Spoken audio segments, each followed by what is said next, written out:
What's up, guys? Welcome back to the channel. Here we are with another reaction. In this one, we have Britain's horrifying public safety films. Before we dive into this video, if you guys happen to enjoy it, please don't forget to smash subscribe, get a video a thumbs up, and let's find out what was going on in these films.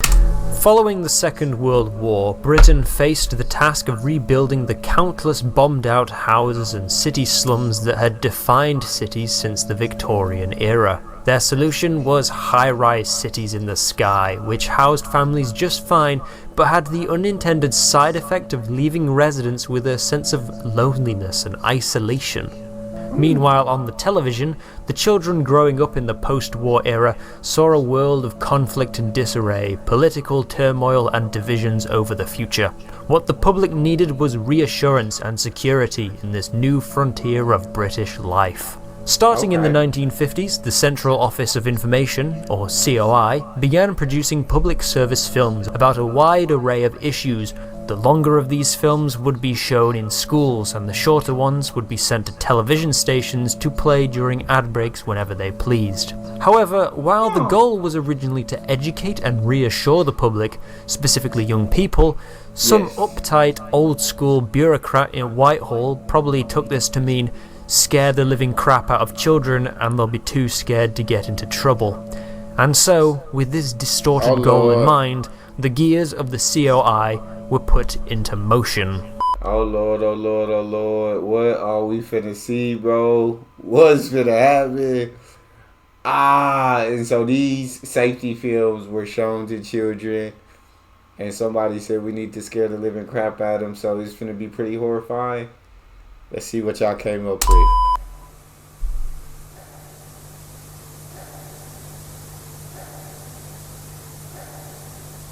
Fire can break out at any time. This Christmas, don't leave your children alone in the house. Using camera and editing styles picked up from American horror and gangster films, the COI employed recently graduated film students who wanted to make horror movies to produce hundreds of these ad break fillers on a budget of several million per year.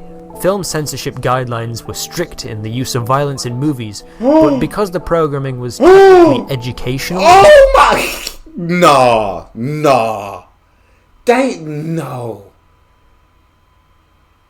The woman going through the windshield, the man getting folded up on his motorcycle, that little girl just laying in bed, and then a fire only happens in the bed, in the little bunk bed mattress.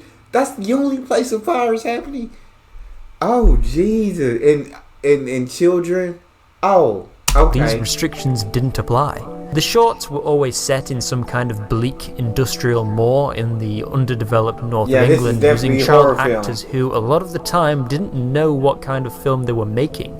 Inevitably, at least one child would die at the end of the film. What the? It's the perfect place for an accident. Oh, look, there's someone in the water. Quick, use that big stick to get him out. Sensible children. I have no power over them. And all of them are like this. Very slow, very dry, lots of visual space and audio sounds. Draws you in, and then suddenly, BAM! Murdered children. One of the most famous of these was 1979's film Apaches, a film about farm safety. A group of children play around a farm, and slowly, one by one, each of these children is killed in a horrific way by farm machinery. At the end, the viewer is silently presented with a list of all the children who died in farm-related accidents in the prior year.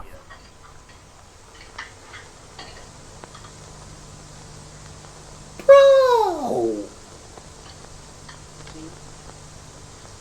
It seems quite ridiculous today to spend Absolutely ridiculous. Absolutely ridiculous. See, as we come along in time, we show children less and less and less.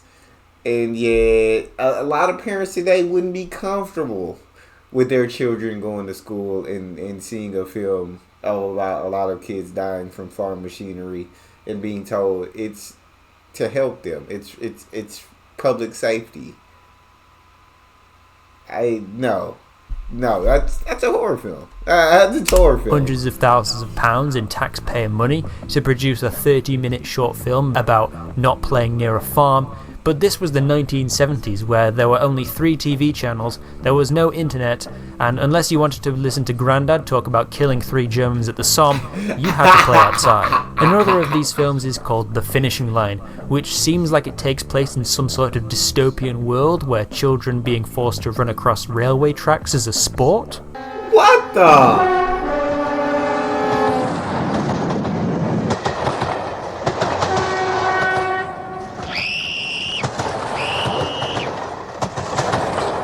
Oh, sorry, that wasn't the right film. That was the replacement film they made, because The Finishing Line was so gruesome that even the government themselves admitted they went way too far with that one and banned the film from public showing for 20 years. That's crazy, right?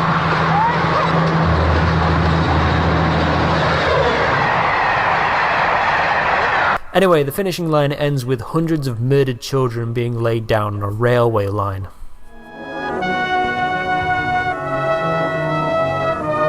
Bro, what? But it wasn't just children who were the target of this onslaught of surreal horror. In the 1980s, amid fears of an AIDS crisis, the government... To show children this is bonkers. It is mind-blowing. It is dastardly. I don't even know what that word means or if it's a word, but that's what it is. This is ridiculous. How younger children were these videos shown to? Like, how young are we talking? I watched my fair share of horror films as a kid coming up. I watched, but I knew they were horror films and I knew what I was signing up for. I don't know if these kids knew they were signing up to watch horror films when the teacher was putting on public safety. Produced a series of television spots for adults on how to avoid catching HIV.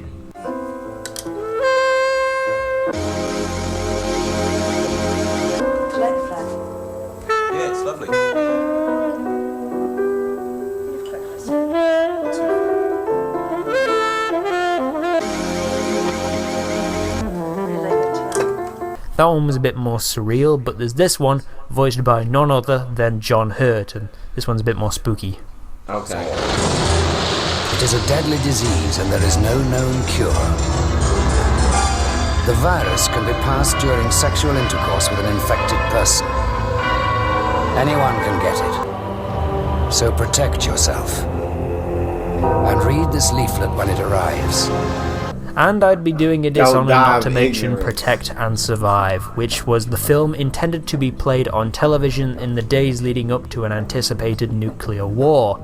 Originally top secret, the film was leaked to the BBC and shown to the public in 1980. You are better off in your own home. Stay there. There was just something grim. That's just, you know you're gonna die. I mean, it ain't really nothing that you can do. A nuclear attack, if it happened anywhere close to you, I mean, you're effed. At the end of the day, it ain't nothing that we can help you with.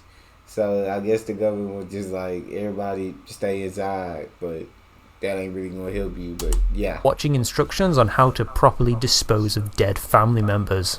If anyone dies while you are kept in your fallout room, move the body to another room in the house. Label the body with name and address, and cover it as tightly as possible in polythene, paper, sheets, or blankets.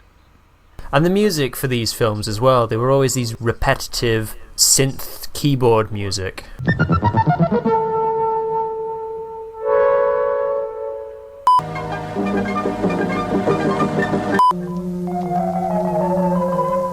From a jump scare about firework safety. Somewhere there are other children whose lives are going to be changed. Will one of them be your child? Take care. To an unsettling ad about drink driving featuring a crying child. How am I supposed to explain that you killed a little boy? There was seemingly no end in sight to the British government's weird desire to terrify the public. I see.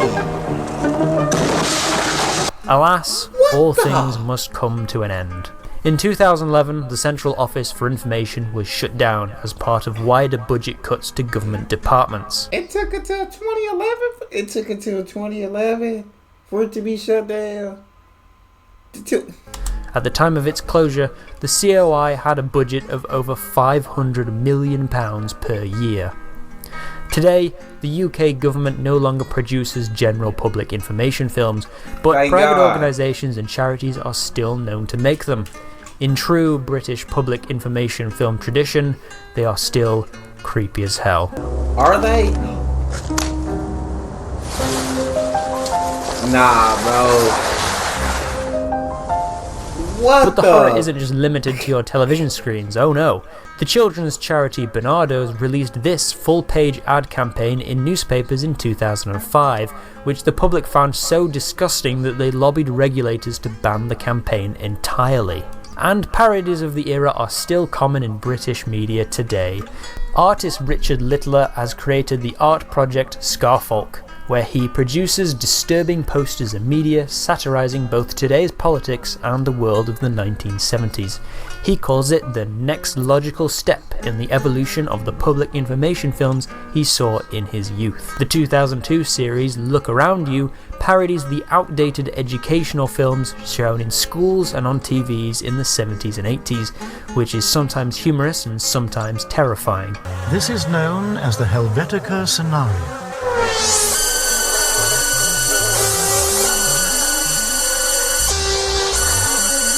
Luckily, Helvetica is a very, very rare Where does space go? The influence of the public information. Nah, the British government, bro. I don't know who on earth was in charge of this, but they needed to be fired immediately, bro. They needed to be. Era is just everywhere. You're buying a used condom. After all, it was cheaper. And the man did say he'd washed it. But how do you know? Just think of where it's been. Even if you know the man, never buy a used condom.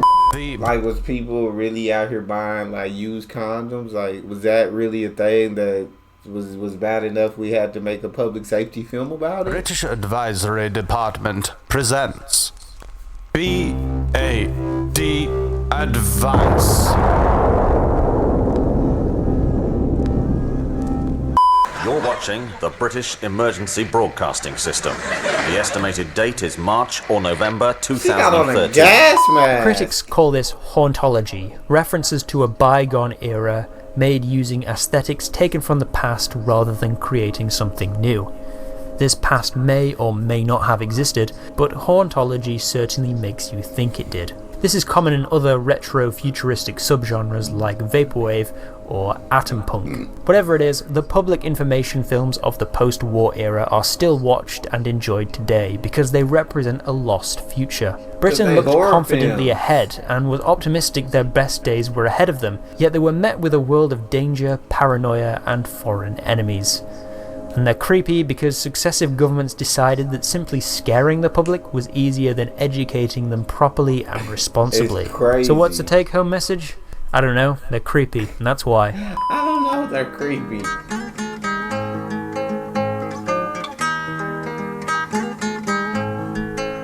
I feel like the fact that played in schools to children is insane. They were showing kids rated R horror films, bro, in elementary school. Or in primary school. I'm shook. I'm shocked. I can't believe it, but I guess that's what happened back then. That's all we got. If you enjoyed, don't forget to subscribe, give the video a thumbs up, and check out the next one. I'll see y'all next time.